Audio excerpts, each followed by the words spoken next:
किन्नर चुड़ैल। गोरखपुर नाम का एक गांव हुआ करता था। उस गांव में ज्यादा लोग नहीं रहते थे। उस गांव में एक गर्भवती विधवा औरत रहती थी। उस औरत का नाम कमला था। कमला अपने घर में अकेली रहती थी।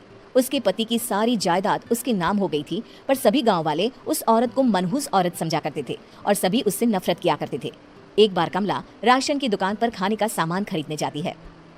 भैया जी, जरा 1 किलो दाल चावल देना।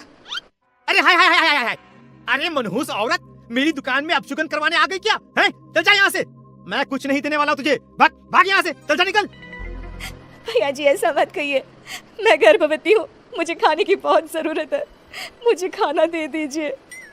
दुकानदार कमला को वहाँ से धक्के मारकर भगा देता है। तभी कमला रोते रोते उस गांव के किन्नरों के इलाके में आ जाती है। गांव वाले किन्नरों को उसी इलाके में रखा करते थे, क्योंकि वो लोग किन्नरों को पसंद नहीं करते थे और उनके इलाके में रहने से मना करते थे। तो किन्नरों ने उसी गांव में अपना एक इलाका बना लिया था। जब किन्नर लोग देखते हैं कि एक गर्भवती महिला रोते रोते उनके इलाके में आ गई है, तो सारे किन्नर कमला के पास जाकर उसका हाल पूछने लगते हैं। क्या हुआ बहन, तुम्हारी गर्भवती अवस्था में इतनी बुरी हालत कैसे है? तुम रो क्यों रही हो? तुम डरो मत, हम तुम्हें कोई नुकसान नहीं पहुंचाएंगे। तुम शांत होकर सब बताओ कि हुआ क्या है। मैं कमला हूँ, मैं गांव के दूसरे इलाके से आई हूँ। 2 महीने पहले ही मेरे पति की मौत हुई है। मुझे गांव के लोग मनहूस मानते हैं, क्योंकि मैं विधवा हूँ और गर्भवती भी। वहाँ के लोग मुझे खाने के लिए कुछ बेचने के लिए भी तैयार नहीं, जिससे मेरा गुजारा नहीं हो रहा था। कोई बात नहीं कमला, हम तुम्हारा ख्याल रखेंगे। किन्नर लोग कमला को एक खाली घर में रहने के लिए जगह दे देते हैं और उसकी देखभाल भी करते हैं। कुछ ही महीने बाद कमला अपने बच्चे को जन्म देती है, पर अफसोस, कमला बच्चे को जन्म देते ही अपनी जान गंवा देती है। जब सब किन्नर बच्चे को देखते हैं तो बहुत खुश हो जाते हैं, क्योंकि वो बच्चा भी किन्नर ही था।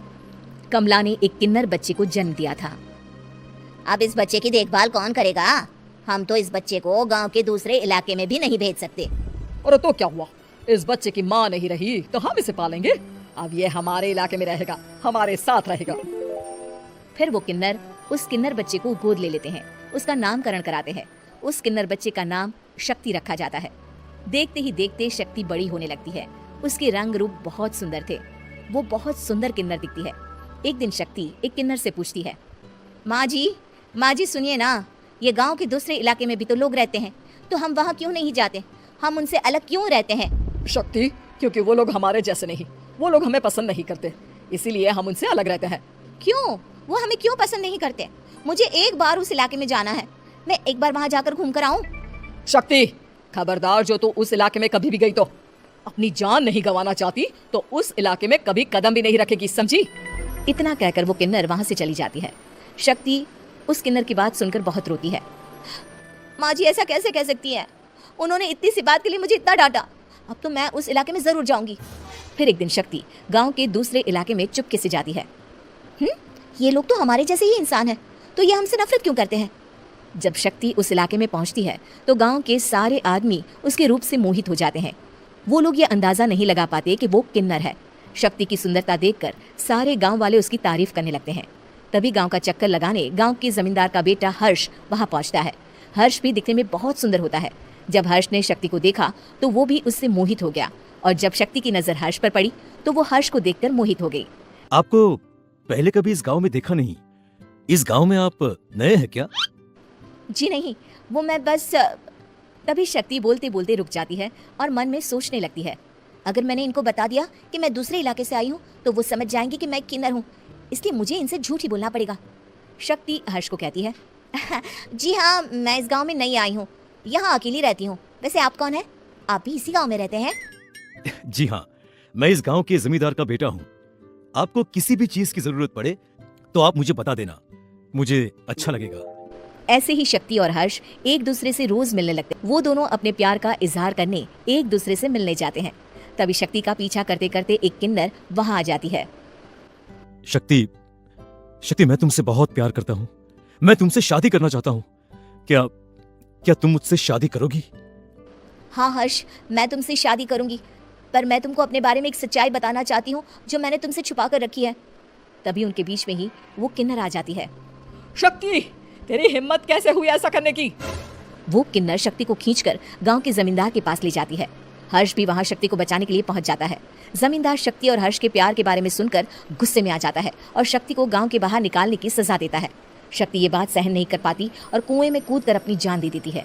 जमींदार हर्ष की शादी गांव की एक लड़की से करवा देता है, पर हर्ष इस शादी से खुश नहीं होता। शक्ति अपना बदला लेने के लिए मरने के बाद किन्नर चुड़ैल बन जाती है। अब मैं इन गाँव वालों को नहीं छोड़ूंगी, अब इनसे मैं अपने प्यार का बदला लूंगी। किन्नर चुड़ैल गांव वालों को परेशान करना शुरू कर देती है। एक बार वो रात को गांव के खेतों में पहुंच जाती है और वहां आग लगा देती है। सारी फसल जल के राख हो जाती है। जब एक आदमी रात को उठकर देखता है कि खेत में आग लग गई है तो वो वहां पहुंच जाता है। वो देखता है कि खेतों के बीचों बीच एक किन्नर चुड़ैल खड़ी है और वहां खड़े होकर ताली बजा रही है। गांव वाला किन्नर चुड़ैल को देखकर बेहोश हो जाता है। जब सुबह उस आदमी को होश आता है तो वो सीधा जमींदार के पास जाता है। अरे जमींदार साहब, अरे वो किन्नर चुड़ैल ने मेरी सारी फसल जला दी। अब मैं क्या करूंगा, क्या होगा मेरा? जमींदार चुड़ैल किन्नर का नाम सुनते ही सब कुछ समझ जाता है। अब वो बहुत डर जाता है। उसी रात को जब जमींदार डर के मारे अपने कमरे में सो नहीं पाता, तभी वहां अचानक से किन्नर चुड़ैल आ जाती है। किन्नर चुड़ैल जोर जोर से जमींदार के आगे खड़ी होकर हंसने लगती है और ताली बजाने लगती है। जमींदार उस डरावनी किन्नर चुड़ैल को देखकर बहुत डर जाता है। तूने मेरे साथ बहुत बुरा किया, अब मैं तुझे जान से मार दूंगी। नहीं नहीं नहीं नहीं, मुझे माफ कर दो, मुझे मत मारो। मैं कभी ऐसा दोबारा नहीं करूंगा। अब तुम जो बोलोगी वही मैं करूंगा। ठीक है, मैं चाहती हूँ कि किन्नर इलाका गांव के इलाके से जुड़े और गांव का कोई भी आदमी किन्नर समाज से द्वेष ना करे, उससे नफरत ना करे, नहीं तो मैं सारे गांव को मार दूंगी। और तुम गांव में एक नया कानून बनाओ कि अगर किसी ने भी किन्नर समाज को हानि पहुंचाने की कोशिश भी करी या इनसे भेदभाव करने की भी कोशिश करी तो उनको कड़ी से कड़ी सजा मिलेगी। हाँ हाँ हाँ, मैं ऐसा ही करूंगा। तुम जो बोलोगी वो मैं करूंगा, पर मुझे जाने दो प्लीज। तब वो किन्नर चुड़ैल वहां से चली जाती है।